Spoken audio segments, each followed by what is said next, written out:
doing everything a man says and asks of you is not being submissive. That's called being subservient, aka a fool. Once a cheater, always a cheater. If someone says they'll pray for you, that's it. It's just a comment. Putting non-black men on a pedestal just because they're non-black is weird. Don't wait on it tonight, I wanna get nasty.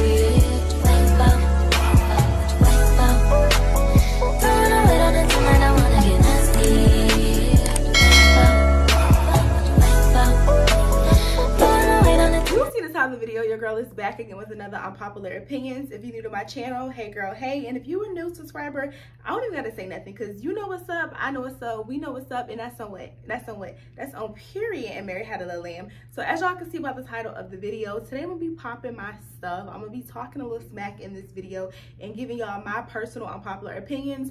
All of my personal unpopular opinions are actually unpopular. I hate when people do unpopular opinions videos and they're very popular, like everyone thinks the same or everyone conforms to the same ideals. And this is not that. All of my unpopular opinions are opinions that many people don't agree with. The only thing I ask of y'all to do if y'all do not agree with my opinion is just keep it very respectful. Drop y'all unpopular opinions down in the comment section below. So my first unpopular opinion is doing everything a man says and asks of you is not being submissive. That's called being subservient, aka a fool. Cooking, cleaning, and engaging in intimate activity whenever a man asks, that is not being submissive. A lot of men come on the internet and they say, oh, I would like a woman that's submissive and that's soft and that yields to me and does everything I ask her to do because she's submissive, and I just want a kind woman, feminine woman. And no, y'all, that is not being submissive. Y'all do not know the definition of submissive. That's called being a fool, doing everything a man asks you to do just because you want to hold the title that I'm submissive or I know how to submit to a man. No, it's called being subservient. Please look it up and stop saying y'all are submissive women when really you're being subservient. My next unpopular opinion is that shame culture needs to come back because I feel like nowadays people are too open and liberal on the internet. People put all of their business on the internet and we're not allowed to say anything. Somebody can come on the internet and say they enjoy having I'm trying not to say the sex word because we are on YouTube and certain words they kind of like key y'all. But what I'm trying to say is people can come online and say that they're having intercourse with their dog and people will be like, oh my gosh, why are you bothering them? They can have it. No, we need to bring back shame culture. Everything is not okay to put on the internet. Y'all shouldn't feel so comfortable disclosing all of y'all personal business without getting any backlash. Y'all need to be shamed for some of the stuff that y'all saying. For example, I was just watching a video with, I don't remember her name, but I know it was Camnewton's girlfriend, and she had an interview and she was in this interview saying that her and Cam have anal, and it's just like, why are you on the internet telling all this man business? Like, this is not okay. Like, why do you feel comfortable to disclose that? We do not need to know that you like it in your butthole. Like, we don't need to know that. Like, it needs to be a time where people know if I put this on the internet, I'm gonna get talked about. I'm gonna get talked about bad. Like, even with the city girls, every time the city girls do something, y'all put it in the vlogs, y'all put it on the shade room, and you can't even talk about them because their fans are gonna come and defend them and jump down their neck. Like, we're not allowed to shame. This generation here is just completely too soft. When I was growing up, which I am a part of this generation, y'all, I was born in the late 90s,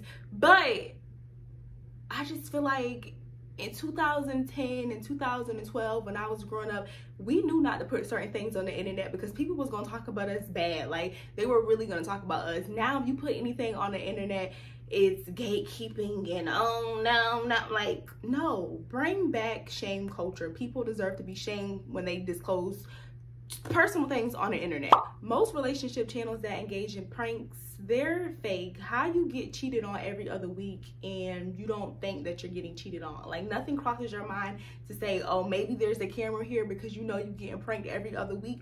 All of these relationship channels, they're skits, they're fake, they're not real. Honestly, I don't even watch relationship channels on YouTube just because nothing is real. Like, everything is fake and everything is planned out. And I honestly don't think there's any good pranks. Like, I don't, like, kudos to somebody that do engage in real pranks on YouTube. But I honestly feel like all the pranks on relationship channels, they're fake.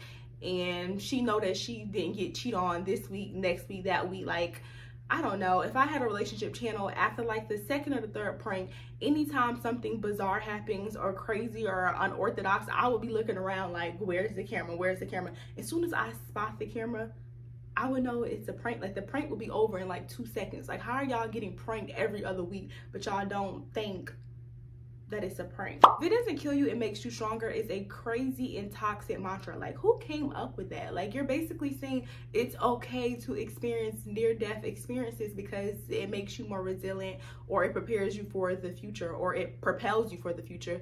And that's just a crazy way to think. Like, I'm honestly a person that lived by that. Like, growing up, my dad would be like, it's okay, it didn't kill you. Like, did you die? Like, if you ain't died, you stronger through this. And no, that's kind of toxic. Like, that's a toxic way of thinking. Like, somebody, I don't know, it's okay to experience like an abusive relationship because you didn't die, so it made you stronger and it prepared you for your next relationship. Or it's okay to just go through certain experiences in life just because you survived it. I think that's very toxic, and I'm saying this from a point of a person that used to say this. That used to be my mantra. I used to be like, oh, I survived, so I'm stronger. But no, it's actually toxic. We should actually heal from near-death experiences. I'm not gonna say they're not gonna happen. They are gonna happen. Lifing is inevitable. Bad things are gonna happen in life, but we shouldn't just say, oh, it made me stronger out of this. Like, I don't know, that's just a crazy mantra, and I think it's very toxic. I feel like we should heal from our near-death experiences and not just say, oh, because you went through that, you're stronger. The next unpopular opinion is, if you struggle with any childhood trauma, you need to seek counseling, you need to seek therapy, you just need to seek help. And I'm not saying this in a funny way or like something to laugh about. I just know growing up, I never went to a therapy section. I never did counseling, and it honestly wasn't because my parents couldn't afford it. I did not grow up in poverty. I don't know, it's just not a normal thing in people of color's household. Like, that's just not something normal. Like, we don't just go to counseling, we don't seek help. It has to be something like extremely wrong, or maybe the government has to be involved, like child protective services have to be involved for kids to seek therapy. A lot of people of color, we don't naturally just take our kids to therapy when we're going through things. So I just feel like as an adult, once you do have the funds and once you do learn that this childhood trauma is negatively affecting your life, you should go to counseling, you should go to therapy, you should talk it out with somebody. Although it's, you know, it's just taboo in the Black community, but it is important to go to therapy because it helps. And no matter how you handle it, because I know you may think like, oh, well, this happened when I was a child and I survived and I've been getting through all these years, so I'll be okay, I don't need to talk to nobody about it. That's not going to help me. It's just a waste of money. But no, we need to see help. We need to go to counseling. A lot of Black people think therapy is not beneficial and you're just telling somebody your problems and you're doing it for no reason. My next unpopular opinion is the girl that came out with F&F Rilla, I believe her name is. She's gonna be the next big thing. I see her being bigger than the City Girls. I see her being bigger than Megan Thee Stallion. I see her being really big, and I'm only saying that because she can actually rap. It's so many people that's in the industry that don't have any talents, but they have a fan base, and that's why they are where they're at. But I actually see Rilla being big because I listen to her music, y'all, and she can really rap, and I feel like she's a hard worker. She's been out for a while, and we just now finding out about her, but she's been putting in time for a minute now. So I really see her being the next big thing, not a one-hit wonder, because I know people are saying, oh, she gonna be broke in the next year, she gonna be broke. But no, I actually see her being the next big thing. Like, I see her being big like Trina. Like, I see her being huge. My next unpopular opinion is that Chriseanrock is the epitome of loving a person more than you love yourself. I honestly do not think she's dumb. There's everybody in the shade room, and everybody everywhere is clowning the girl and saying, oh, she's dumb and she's goofy and she don't know her worth. And honestly, y'all, I just feel like she's in love, and she just loved Blueface more than she loved herself. And the people that's judging her, saying that she would do anything for him because, you know, when he told her that he didn't want her to have her tooth, she unscrewed her tooth and she took her tooth out. But I feel like all the people that's judging her and saying that she's dumb and she's stupid, what does that make y'all? Because a lot of the people that I see that's shaming her have gave men that they're not committed to at all a child. And there's honestly no greater gift than giving a man a child. She doesn't have a baby by Blueface. So right now she may be connected to him and in love and going through all this stuff with Blueface. But I feel like once she finally grows up, she gets over it, she starts loving herself more, and she doesn't have a baby with him and she leaves the situation, you know, without a child, I feel like she'll be up and it'll just be something for her to look back on. I do not feel like she is dumb. I just feel like she loves him more than she loved herself. And that's simply what it is. And everybody that's talking, make sure you didn't give a man a baby that you're not with, because if you did, you have no room to talk about Christen. I think her name is Chriseanrock. Is it Christen? I think it's Christen, y'all. But yeah, I don't feel like homegirl is dumb. I just feel like she loves him more than she loved herself, which is not dumb. We've all, well, I don't want to say we all, because I never loved the person more than I love myself, but I do want to say a lot of women have loved somebody more than they have loved themselves. When someone says they'll pray for you, that's it. It's just a comment. They don't actually pray for you. Nowadays, if somebody be like, oh, I'm gonna pray for you, they literally just type that out, and it's just been so desensitized. I even caught myself doing it before. Like, I had told people, oh, I'll pray for them, and then I'll start, you know, scrolling to the next post, and I'm like, wait, I didn't actually pray for this person. And I'll have to catch myself, and I'll read the article and get the person's name, and I'll actually place them in my prayers. And once I caught myself doing it, I realized when a lot of people say they'll pray for you, they don't really pray for you. And I honestly don't mind it personally, just because I don't want everybody praying for me. Everyone does not have a relationship with Christ. Everyone does not have the same God as you. It's a lot of people that don't have a relationship with God at all. Nothing is wrong with being selfish. Growing up, my mother used to always call me selfish, and I used to think that being selfish was a bad thing, because y'all know the word selfish has a negative connotation to it. And the older I get, I realize nothing is bad about being selfish. I feel like it's okay to be selfish, and it's okay to put yourself first. I'm not a cynical person, and I do not think everything somebody is doing it, they're doing it for personal gain. But I do think it's okay to be selfish, y'all. And the only reason why I say that is just simply because when I think of all the times where I weren't being selfish and I was putting somebody else's feelings before mine, I receive heartache. Like, anytime I've ever got my heart broken, and when I say heartbroken, y'all, I don't mean like love. I just mean like, you know, disappointment, or, you know, I felt pain, or somebody traumatized me. It was because I literally put their feelings before my feelings, and I was being considerate of somebody else. And if I was being selfish, that would have never happened. Like, when I thought about it, I think, I don't want to say last year, but I want to say at least a few years ago, I remember having this conversation with my mother, and I asked her, because I used to get bothered growing up as a kid. She used to be like, Asia, you're so selfish. And y'all, when she used to say that to me, it used to really bother me. I used to argue her down. I used to be like, no, I'm not selfish. I'm not selfish. But the older I got, I started to embrace it. I'm like, yeah, you're right. I am selfish. I do put me first. I do think about myself before I think about somebody else. Why? Because my feelings are valid. Like, I started doing that, and I had a conversation with her, and she was just like, you're right. Anytime I've experienced any heartache or went through anything, it was because I was putting somebody else's feelings before me, or I was being considerate, and that person made me regret it. And yeah, that's why I came to the conclusion, it's okay to be selfish. Nothing is wrong with being selfish. If somebody call you selfish, think of it in a good thing. Like, thank them. Like, thank you for calling me selfish. That's just a reminder that you are putting yourself first, and you're not gonna let nobody play with you, and that's a compliment. So yeah, if anybody calls you selfish, do not connect the negative connotation that the word has to it. Think of it as I'm putting myself first, and other people can see that, you know? Okay, so this next unpopular opinion is gonna ruffle some of y'all feathers, and I hate to say it, but I gotta say it. Once a cheater, always a cheater. I do believe people can unlearn toxic behaviors, and, you know, you can change your ways. But when it comes to a cheating man, I feel like if he cheated on you once, he'll do it again. And the only reason I say this is just because people do what you allow them to do. Like, if you took him back the first time and he seemed okay, she was mad at me for like a week and it wasn't that bad, or I had to sleep on the couch, or, you know, I was just at my mom's house for 2 weeks to a month, and I can come back to her, I can still have my kids, my life can remain the same, and everything's all Gucci, what makes you think he won't cheat again? Like, I feel like once a man cheat on me, there's no return. Like, I cannot take you back. Like, I can't. Like, that's my non-negotiable right there. A cheating man is a no-no. I just can't take him back, just simply because I believe once he cheats once, he's gonna cheat again. And I know I'm gonna have people in my comment section saying, oh no, that's not true, because you watching this video with your cheating man. I get it, but girl, this is my unpopular opinion. Once a cheater, always a cheater. People are going to do what you allow them to do. So if you allow him to come back, he's gonna cheat again. A lot of men don't like black women. They just fetishize us because, you know, we've been trending for the last decade. I feel like they like our assets. They don't really like us. They like girls with big butts. They like girls with spread hips. They like girls with big bums, but they don't actually like us. I'm not saying that no man like us, but I do believe that a lot of men do not like black women. They just fetishize us.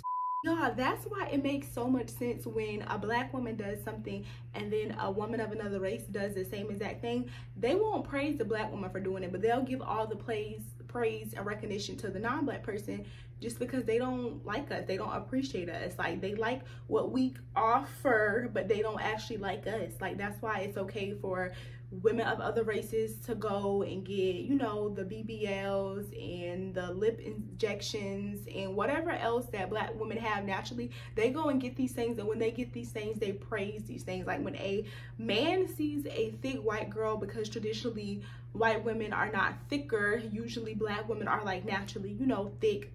When they get this thing, they're praised, but when we get it, it's just like, oh, it's just another sister with spread hips. You know what I mean? I honestly just seen this on Facebook the other day, or maybe it was today I seen it. It was a white man braiding people's hair, and he could braid very, very well, y'all. He was very talented, but a lot of black people were in the comments mad, and as soon as I seen like a sentence of the hate and the rage that they were expressing in the comments, I knew exactly where they was coming from. But it was people in the comments saying, oh, why are you guys mad because he's doing this? He's very talented. And it wasn't the fact that he wasn't talented. It was just simply because y'all were giving him praise for being able to braid, when black women have been braiding for ages, for decades, and we don't get no praise. It's just like, okay, she can braid. Like, okay, it's saturated. It's, you know how many black women can braid, but when a white man is braiding, y'all want to praise him.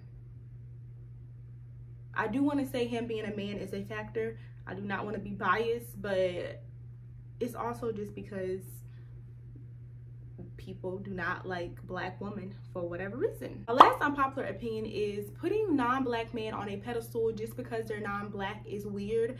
I do not like it at all. Like, there's not a day that goes by when I'm on TikTok or social media where I see a post of a black woman saying, oh, we're switching over to vanilla. I need me a white man. I need me a caramel drop. I need me somebody that's non-black because black men do not appreciate us. I see these posts all the time. It was a woman yesterday, I think it was on Instagram. She was saying the only type of man that she can pull when she's wearing her natural hair is a white man. She can't pull a white male because white male do not appreciate black women in their natural state. And I wholeheartedly concur with what she was saying, but I think it's weird. We should not fetishize non-black men just because they're non-black. Like, that's the very minimum.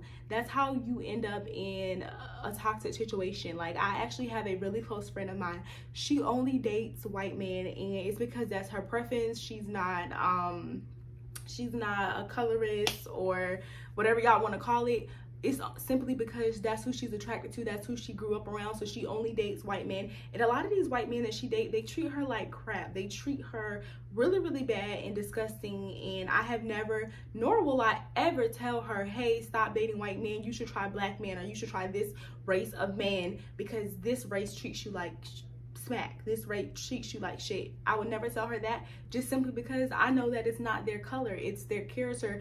That's why I would never tell her not to date a white male. Like, I don't know, y'all. I don't like it. I think it's weird. I think black women are better than that. We need to stop saying, oh, I'm gonna go try vanilla and have a vanilla swirl baby just because black man does not like us, or whatever your race is. Even Hispanic, I see Hispanic people say, oh, I'm gonna go get a white man for whatever reason. Like, stop putting white men on a pedestal. Everything a black man does, a white man can do it, a purple man can do it, a Mexican man can do it. No matter your race, your color, whatever, it's character. It all boils down to character. I have dated, and I don't mean exclusively date, but I have dated every race and except of Mexican and Asian, and y'all, there's no different. Like, men are going to be men. One is not higher than the other just because they just happen to be born on a certain continent, or, you know, been in the sun a little longer. Like, y'all, it's the same. But again, this is the end of my unpopular opinions. That's my last one. Let me make sure that's my last one. Oh, I did have one more on here, and it basically just says men always put themselves first, so ladies, remember to put yourself first. Yeah, y'all, that was actually my last one. Not really an unpopular opinion, just really a reminder to put yourself first, ladies, because men gonna put themselves first. Like, they gonna do it. But yeah, that was the last of my unpopular opinions. Don't forget to like, comment, and subscribe. If you concur with any of my unpopular opinions, let me know which one you agree with, which one resonated with you, and don't forget to comment down some of y'all unpopular opinions, because I am gonna read all of them.